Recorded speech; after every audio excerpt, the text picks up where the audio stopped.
የኢትዮጵያ አምላክ ጠብቅ ሀገሬን፣ የኢትዮጵያ አምላክ ጠብቅ ሀገሬን። አይኖርም ሀገሬ የሚያምር ሰይጣንን፣ ማሸነፍ አይችልም የለውም ስልጣን። የኢትዮጵያ አምላክ ጠብቅ ሀገሬን። ቀበሮ ብናሉ ችብስ በደማችን፣ ሊቆጣጠሩን ነው እኛን በሀገራችን። ስለማይፈልጉ ሸኑነታችን፣ ቀበሮ ብናሉ ችብስ በደማችን። አሏቸው ቃል ግቡ ተመዝገቡ በደም፣ ነበረ መስፈርቱ ደማችሁ ይመርመር። ሲያስተካክሏቸው ሲያስገቧቸው መስመር፣ አያውቅም ወገኔ በደሙ ሲከበር። አላወቁም ብዬ ለማመን አልችልም፣ የሰው ነፍስ ለማጥፋት ወደ ላይሉ ማሰቢያ የላቸው ብሎባቸው ችልም ብለው ያመኑ ፈጣሪያችን የለም ብለው ያመኑ ፈጣሪያችን የለም ፈጣሪያችን የለም። ሰላም ጤና ይስጥልኝ ውድ አድማጮቼ ወንድሞቼ፣ እንዴት ናችሁ? እኔ በጣም ደህና ነኝ። እናንተ እንዴት ናችሁ? እንዴት ከረማችሁ? በዚህ ሳምንት ውስጥ እንደምታውቁት ብዙ ነገር ደስ የሚል ነገሮች አሉ። ከልዑል ብንጀምር፣ ያው ልዑል እንግዲህ ወንድማችን የአቤልን ወንድም ዮናስን ያገኘበት ሁኔታ አለ። ከዛ ደግሞ ታምራትን ዮናስን ለመግደል የሚያሰርበት ሴራ አለ። ስለሱ ነገር በልዑል ሚዲያ አይተናል።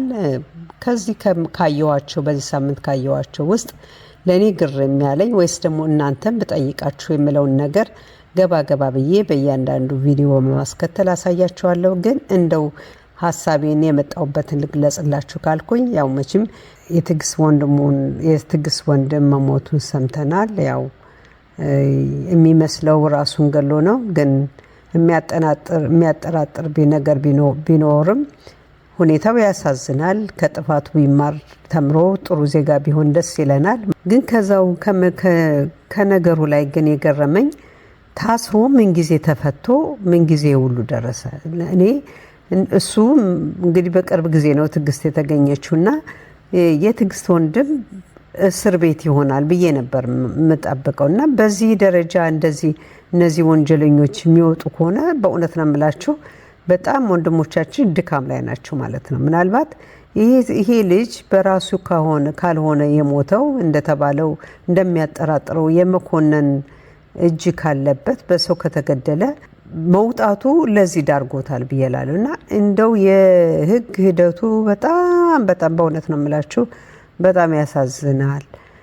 እንዴት እንደሆነ እኔ እንጃ። እንግዲህ ሲለቀሙ እናያለን በየቀኑ። ግን እንደዚህ በዚህ ደረጃ መውጣታቸውን ወጡ አልወጡ ስለማይሉን ወንድሞቻችን አናቅምና እና አሁን ይሄ ሞተ ሲባል እንዴ ታሰረ ነው እንጂ እንዴት ሞተ ተባለ የሚለው ነገር ግራ ገብቶ ነበር። ከዛም ግን በዋስ ተፈታ የሚባላል ነገር ሰማና እንግዲህ ወንጀለኞች እንዴት ነው የዋስ መብታቸው የሚከበረው እንዴት ነው የሚለውም ራሱ ትልቅ ጥያቄ አድሮብኛል በአይምሮዬ። ከዛ በኋላ ግን ደግሞ ወደ አቤል ስንሄድ በጣም ደስ የሚለው ነገር እንግዲህ ጥላሁን የሚባለውን ሰውዬ እናውቀዋለን። ብዙዎቻችሁ የአቤልን ቪዲዮ የምትከታተሉ ታውቁታላችሁ።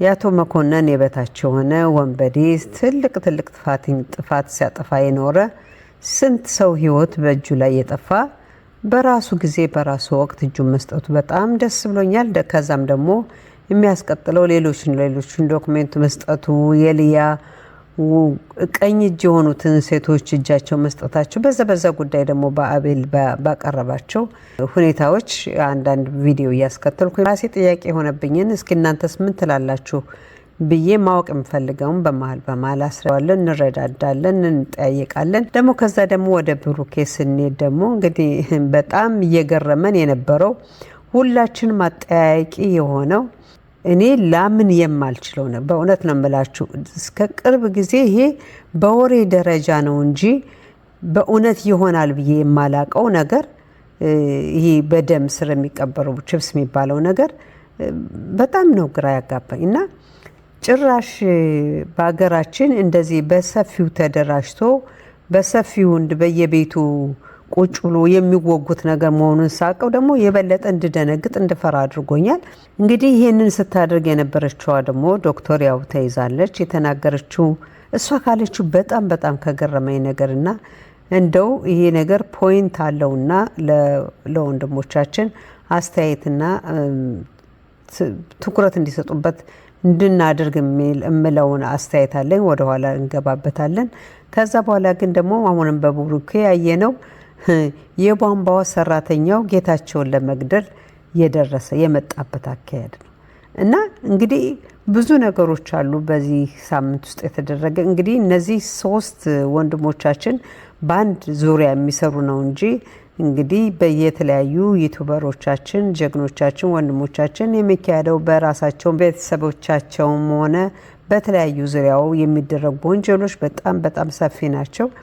ግን ለዛሬ በእነዚህ በዋናው ትኩረት ሰጠው ለሚሰሩት ለእኛ ጠላት ለሆነው ለሰይጣን እጃቸውን ለሰጡ ሰዎችን አጋልጠው ለሚሰጡልን ወንድሞቻችንን እኛ ድጋፍ የምንሰጣቸውና አንዳንድ ጥያቄዎች ደግሞ ሲኖርብን በየአይምሯችን ገባ ብለን ተነጋግረንበት ትኩረት እንዲሰጡበት የምናደርገው የአስተያየት መድረካችን ነውና ወደዛ ገብቼ እያንዳንዱን የኔ አስተያየት የሆነውን እናንተ ደግሞ የምታስቡትን ተሰባስበን በመካከል ለወንድሞቻችን ሀሳብ የምንሰጥበትን ስለዚህ ወደዛ ገባለሁ። ለማንኛውም ቀደም ብዬ የለቀኩት ግጥም ከወደዳችሁት እንደተለመደው ከዚህ ቪዲዮ ከመጨረሻ አካባቢ ሙሉውን እለቀዋለሁ፣ መስማት ትችላላችሁ። አስተያየታችሁን በማንኛውም መንገድ ብትገልጹልኝ በጣም ደስ ይለኛል።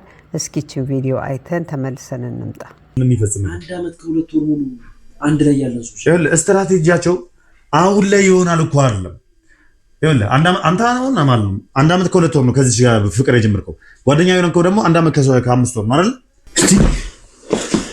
እንዴ ወይ አው ራሷ ናት እኮ ራሷ ናት ሳይሆን ራሱ ነው ራሱ ወይ አጎተን ነው ያያያለው።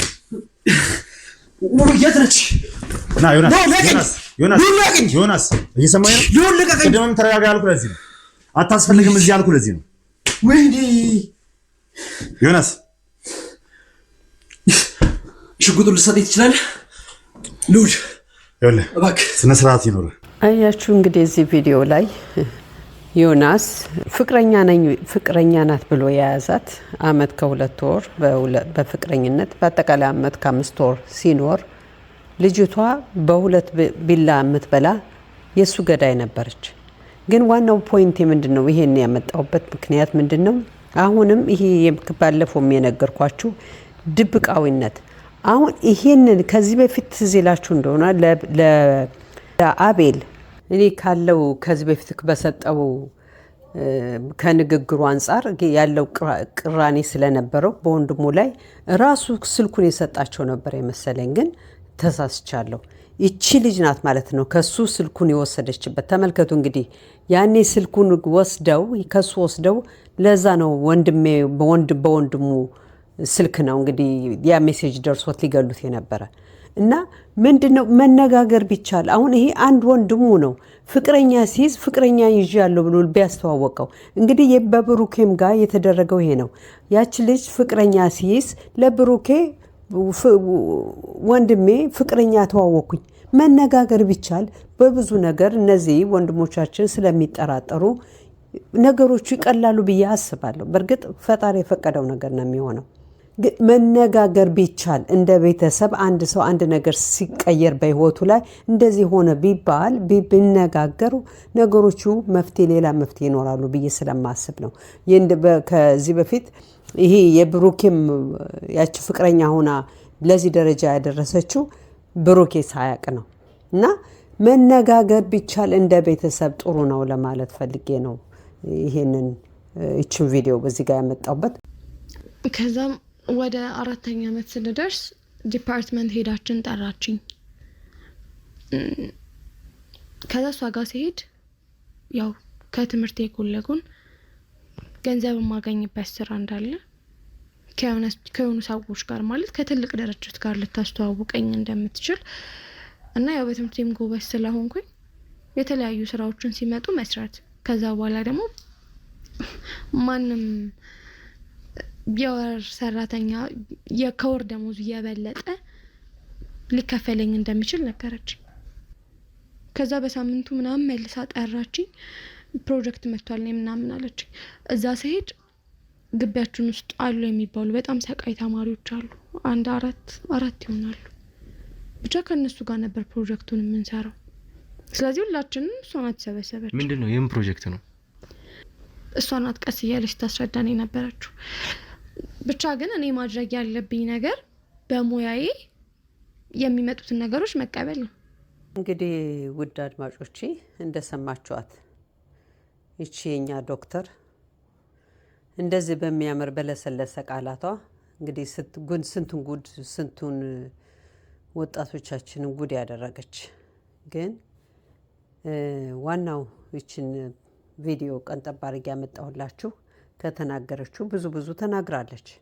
ግን ለጊዜው አሁን ይጠቅመናል ብዬ ያሰብኩት እዚህ ቦታ ላይ እንድትገባ ያደረገቻት የዲፓርትመንት ኃላፊዋ ናት።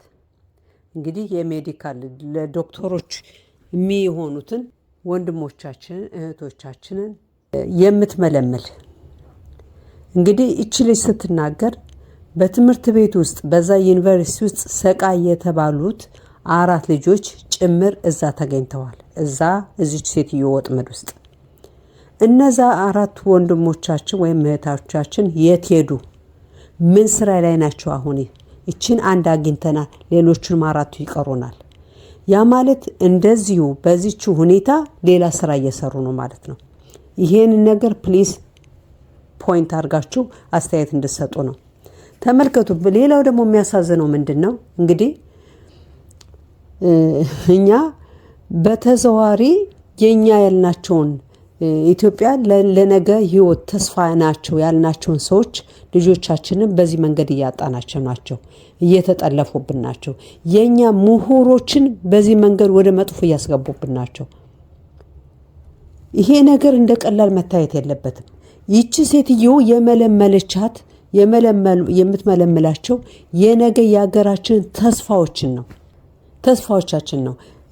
ወደ ስኮላርሺፕ ምናምን እንደው በጣም ብዙ እሷን ወጥመድ ያስገቡበት መንገድ እሱን ባነሳው ያው ብዙ ረጅም እንዳይሆንባችሁ ብዬ ነው እንጂ እሷ የተናገረችበት ወጥመድ የገባችበት መንገድ እነሱ ሰታፕ ያደረጉት ነው እንጂ በስተት የሆነ ነገር አይደለም። ወጥመድ ውስጥ ያገባት በስተት አይደለም። እናውቀዋለን። በተደጋጋሚ ከወንጀለኞች ሲያዙ የሚነግሩን ነገር ነው። እሷ እንዳለችው የገደለችው ምናምን ያ ወጥመድ እንደሆነ እናውቀዋለን። ግን ስለዛ ሁኔታ አይደለም መናገር የፈለኩት። አሁን ይሄንን እንዳስተያየት ለወንድሞቻችን ፖይንት እንድታደርጉ ነው። ይቺ ዩኒቨርሲቲዋን ያው መቼም በቀላሉ ስለምትነግራቸው ከካሜራ ውጪ የዩኒቨርሲቲው መግለጽ ስለማይችሉ ከካሜራ ውጪ ተቀብለዋት የዛ ዩኒቨርሲቲ ዲን የተባለች እነዚህ ምናምን የተባሉት መመንጠር መቻል አለባቸው ወገኖቼ። ይሄንን ነገር በተደጋጋሚ ፖይንት እንድታደርጉ ለብሩኬ በጣም ስራ ስለሚበዛባቸው አንዳንዴ ሚስ ሊያደርጉት ይችላሉ ከብዛቱ አንፃር። ግን ይሄ ነገር ቀላል አይደለም። የነገው ተስፋችን ልጆቻችን፣ ወንድሞቻችን፣ እህቶቻችንም በዚህ መንገድ እየነጠቁን ነው። እንግዲህ ተመልከቱ። የዩኒቨርሲቲ የዚህ የሜዲካል ዲን ዋናው ኃላፊ የነሱ አገልጋይ ሰሪ ነው። የነሱ ፕሮግራም አስፈጻሚ ነው ወገኖቼ። እኛ እኮ ምን እንደሚጠብቀን አላቅም። በእውነት ነው በጣም ነው እኔ ተናግሬው ሊወጣልኝ አልቻለ ነገር ለማን ነው አቤት የምንለው? እንግዲህ ወጣቶቻችን የሚጨርሱት ከበላይ ያሉ ሰዎች ናቸው። እነዚህ ቀላል አይደለም። 30 ዓመት ጥናት ያለው የተደራጀ ወንበዴ ሀገራችን የገባብን ሰይጣን ነው። እና ይሄንን ነገር ደግሞ ምንድነው የምናደርገው? እርስ በራሳችን መረዳዳት መቻል አለብን። ጎረቤቶቻችንን ማየት መቻል አለብን። አንድ ሰው ዝም ብሎ ከመሬት ተነስቶ የሆነ ነገር ለውጥ ሲኖር መጠቆም አለብን። የነሱ ምንጭ ያ ገንዘብ የሰይጣን ምንጭ መሆኑን ማወቅ መቻል አለብን። እንግዲህ ገንዘቡ እንዴት እንደሚመጣ እናውቀዋለን አይደለም? የእያንዳንዱ ሰው ገቢው መጠኑ የምናውቀው ነው። እባካችሁ ሰው መንቃት አለበት። ግን አሁንም ደግሜ ልንገራችሁ እቺ እህታችን የተናገረችው ከባድ ነገር ስለሆነ እነዛ ልጆች እነዛው ከሷ ጋር የተማሩ ሰዎች እነሱም ደግሞ የዚችን ስራ በጎን እየተፈጸሙ ሊሆን ስለሚችል እነሱ መያዝ አለባቸው። በዛ ላይ ደግሞ እነዛ ዲን ዩኒቨርሲቲ ውስጥ ደግሞ ወጣቶችን የምትመለመለዋን ልጆቻችንን የምታሳጣንም እሷም መመንጠር አለባት። ይሄኛውን እባካችሁ ደግሜ እንደው አስምሩበት። ይቺ ነገር ከባድ ናት። አስተያየት እንደሰጡ ነው። በተረፈ ግን ብዙ ማለት ይቻል ነበር፣ ግን እንዳይበዛባችሁ ያው ብዙ ቪዲዮዎች ስለሆኑ እያንዳንዱ በጣም ልቤን የሚበላው መነጋገር አለብኝ ብዬ የምለው ብዙ ነገር አለ። ግን ለዛሬ በዚህ ጋር ላቁም። እህት ወንድሞቼ ያላችሁን የእናንተን አስተያየት በጉጉት እጠብቃለሁ። በሌላ ቪዲዮ በሌላ አስተያየት እስክንገናኝ ለዛሬ በዚህ ሰናበታለሁ። ባይ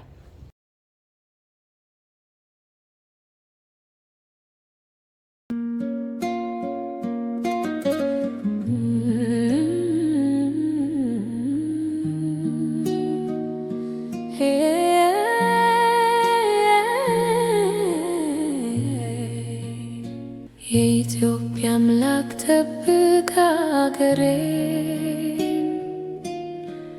የኢትዮጵያ አምላክ ጠብቅ ሀገሬን። አይኖርም ሀገሬ የሚያምር ሰይጣንን፣ ማሸነፍ አይችልም የለውም ስልጣን። የኢትዮጵያ አምላክ ጠብቅ ሀገሬን። ቀበሮ ብናሉ ቺፕስ በደማችን ሊቆጣጠሩን ነው እኛን በሀገራችን። ስለማይፈልጉ ሸኑነታችን ቀበሮ ብናሉ ቺፕስ በደማችን። አሏቸው ቃል ግቡ ተመዝገቡ በደም ነበረ መስፈርቱ ደማችሁ ይመርመር። ሲያስተካክሏቸው ሲያስገቧቸው መስመር አያውቅም ወገኔ በደሙ ሲከበር። አላወቁም ብዬ ለማመን አልችልም። የሰው ነፍስ ለማጥፋት ወደ ላይሉ ማሰቢያ የላቸው ብሎባቸው ችልም ብለው ያመኑ ፈጣሪያችን የለም ብለው ያመኑ ፈጣሪያችን የለም ፈጣሪያችን የለም። ሲያዩት የተማረ የመሰለ ስልቱ አያውቅም ነበረ ሮቦት መሆኑን። አድራጊ ፈጣሪ የታዘዘው አእምሮውን ያጣ ፈጣሪ የሰጠውን። ቀበሩ ብናሉ ቺፕስ በደማችን ወገንን ጠሊ ወደ ፈጣሪያችን። ሀገሬ አስተምራ በወግ በማረግ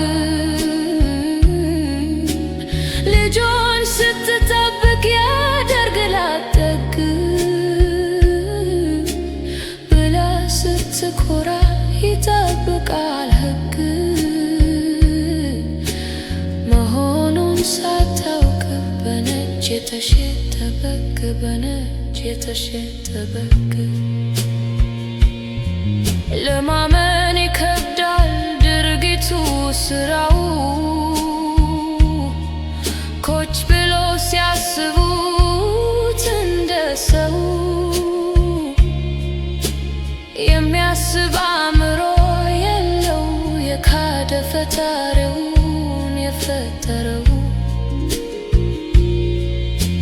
ንገሩኝ ይህን ሰው ማን ልበለው አይን አፍንጫ እጅ እግር አለው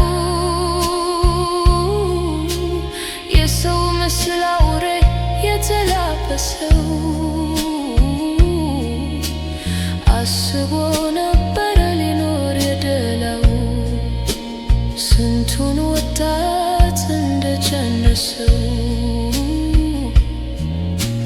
ከበሩ ብናሉ ቺፕስ በደማችን ወገንን ጸልይ ወደ ፈጣሪያችን ወገንን ጸልይ ወደ ፈጣሪያችን